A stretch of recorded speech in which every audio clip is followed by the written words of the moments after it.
Brought to you by TechnoSpark 20 series smartphones. Bihar में क्या कांग्रेस के लिए तेजस्वी यादव का चेहरा इस वक्त मजबूरी बन चुकी है? ये सवाल इसलिए क्योंकि कांग्रेस जिसने अपने दावे वाली सीटों के आरजेडी के पाले में जाने के बावजूद गठबंधन को बचाए रखने की लगातार कोशिश की है, अंतिम दौर में है। जो नामांकन की प्रक्रिया है वो पहले चरण की, लेकिन इसके बावजूद अब तक सीट बंटवारे का ऐलान जिस तरफ फंसा रहा, उसको देख करके ये बात कही जा रही है। 90 के दशक से लालू यादव के साथ कांग्रेस का गठबंधन रहा है। 1998 में सबसे पहली बार कांग्रेस और आरजेडी ने एक साथ चुनाव लड़ी थी और ये गठबंधन का रिश्ता 26वें साल में जा पहुंचा है। 25 साल पुराने इस गठबंधन के रिश्ते के बावजूद लालू और तेजस्वी यादव इस वक्त कांग्रेस को एक एक सीट के लिए क्यों तरसा रहे हैं, दरअसल इसको समझने की जरूरत है। हमने लगातार आपको कई खबरें बताई हैं जो महागठबंधन में चीजें चल रही हैं उससे जुड़ी हुई, लेकिन तेजस्वी यादव का मंगलवार की शाम मुकुल वासनिक के आवास पे जाना और उसके बाद वहां बैठक के बाद ये कहना कि 1-2 दिन में ऐलान हो जाएगा, यह इस बात का संकेत है कि अब तक बातचीत पूरी तरह बनी नहीं है।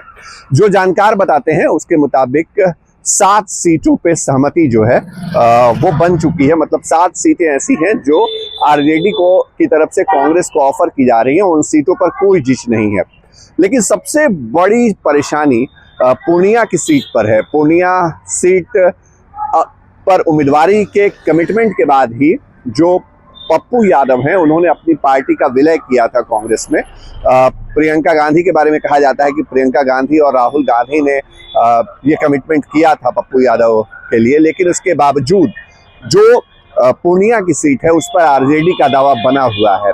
आरजेडी इस सीट पर पीछे हटने को तैयार नहीं है। आरजेडी ने बीमा भारती को यहाँ से उम्मीदवार बनाने के लिए पूरी तैयारी कर ली है। बीमा भारती जेडीयू की विधायक थी, उनका इस्तीफा कराया गया, लालू यादव से उनकी मुलाकात हुई और ये कहा जा रहा है कि पूर्णिया पर भी उम्मीदवार लगभग आरजेडी ने फाइनल कर दिया है। लेकिन पप्पू यादव जो दिल्ली गए थे तो जाप सुप्रीमो के तौर पे गए थे, अपनी पार्टी का विलय उन्होंने कर दिया इस उम्मीद में कि पूर्णिया से वो महागठबंधन के उम्मीदवार होंगे, कांग्रेस के उम्मीदवार होंगे, लेकिन वहां खेल हो गया। और पप्पू यादव कल जब वापस पूर्णिया पहुंचे, सीधे बागडोगरा पहुंचे और वहां से पूर्णिया पहुंचे, तो पप्पू यादव जो हैं उन्होंने ये कहा कि पूर्णिया उनकी माँ है, पूर्णिया से चुनाव लड़ेंगे वरना चुनाव नहीं लड़ेंगे। मतलब हालात ऐसे हो गए हैं कि एक एक सीट के लिए कांग्रेस को आरजेडी के सामने मुहताज होना पड़ रहा है।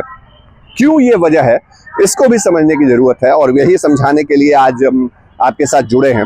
1998 में जब कांग्रेस और आरजेडी के बीच पहली बार गठबंधन हुआ था, तब बिहार में लोकसभा की 54 सीटें थी। उस वक्त झारखंड और बिहार एक हुआ करते थे और उस दौर में भी कांग्रेस को कम सीटें मिली थी, आरजेडी को ज्यादा सीटें मिली थी। आरजेडी का प्रदर्शन भी अच्छा रहा था।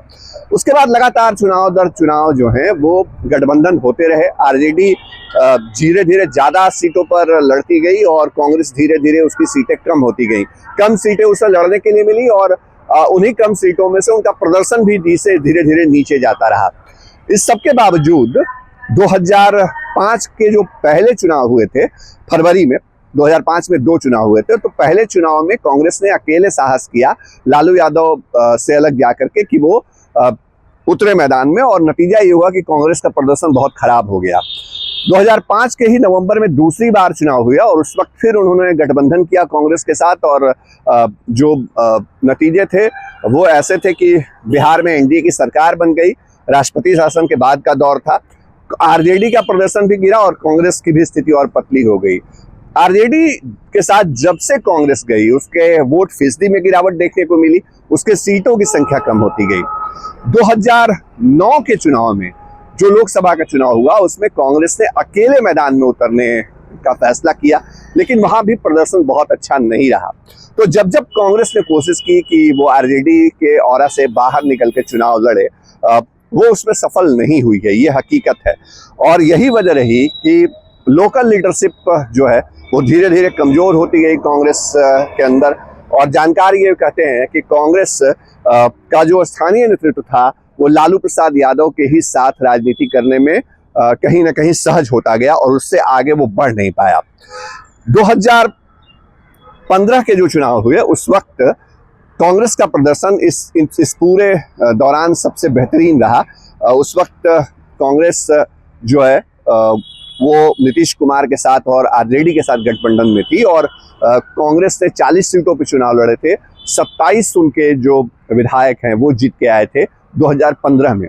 तब अशोक चौधरी अध्यक्ष हुआ करते थे बिहार कांग्रेस से, लेकिन बाद में अशोक चौधरी ही चले गए जनता दल यूनाइटेड के अंदर।